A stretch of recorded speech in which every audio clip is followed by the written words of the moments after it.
What's going on, guys? Nick here with Ranch Armor, here for another quick install with my boy Coy behind the camera on the new updated Honda Pioneer rear bumper for the 1006 and 1003. But guys, as always, we're gonna start with hardware.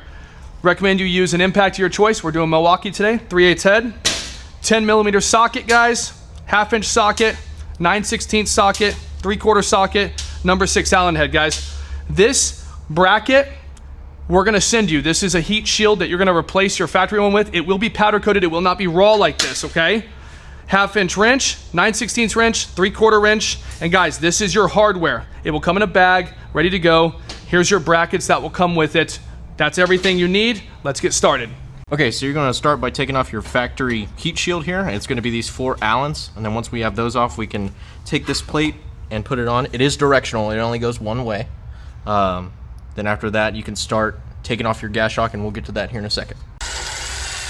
Oh no. Oh no. Directional, it only goes on one way.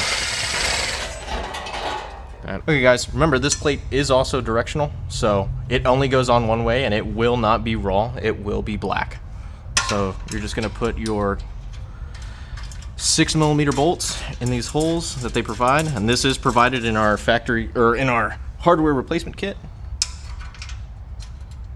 Alright, next step, before you take off your hinge bolts, you're going to want to lift your bed, then you're going to take off that gas shock that is assisting the bed when it comes up.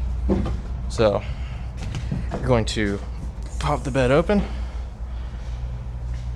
And luckily I have a friend in sight and I can have this bed held up for me, make it a little bit easier. So you're going to take off the top one first, and that is going to free up this. Usually just comes out like that, right? And then also at the bottom there's going to be a nut, and you're just going to want to remove that one as well and take the gas shock out of here. And then you have one more bolt down here, and then that will let you completely remove your gas shock. And then we can set the bed back down, and then we can prepare taking off our hinge bolts. Hinge bolt.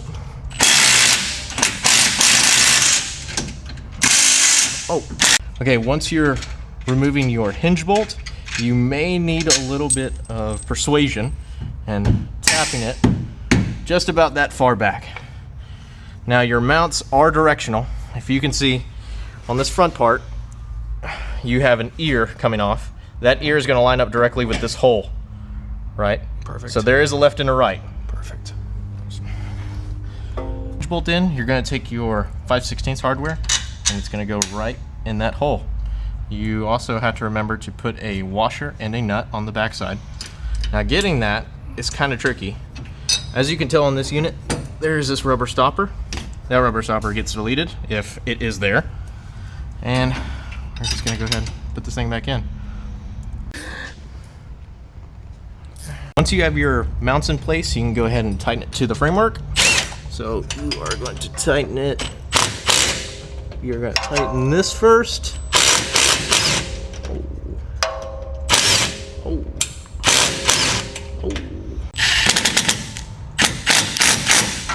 And tightening those, you're going to tighten your actual pivot bolts and give it a little bit of love. You want it snug on there, as snug as it can be. Okay, next step, we're going to reinstall our gas shock into our bed. We're going to have to lift the bed manually now. Probably have a buddy hold it. Yeah, probably have a buddy hold it. That would help a lot. And then you're going to always put cylinder up. So strut down, cylinder up. And you're going to get your bottom started, and then you're going to put your top in, and then you will go ahead and bolt it.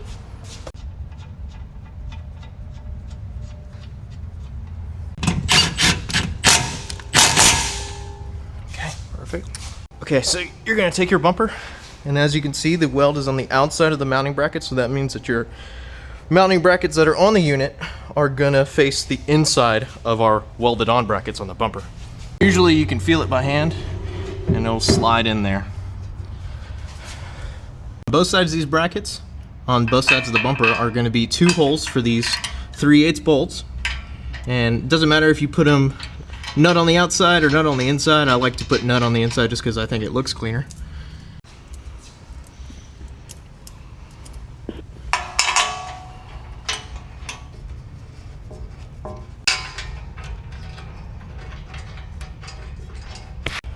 Okay, once you have your bumper brackets, your bumper, and your exhaust plate fully installed, you're going to want to tighten everything up. And then after this shot, we're going to show you it fully dumping.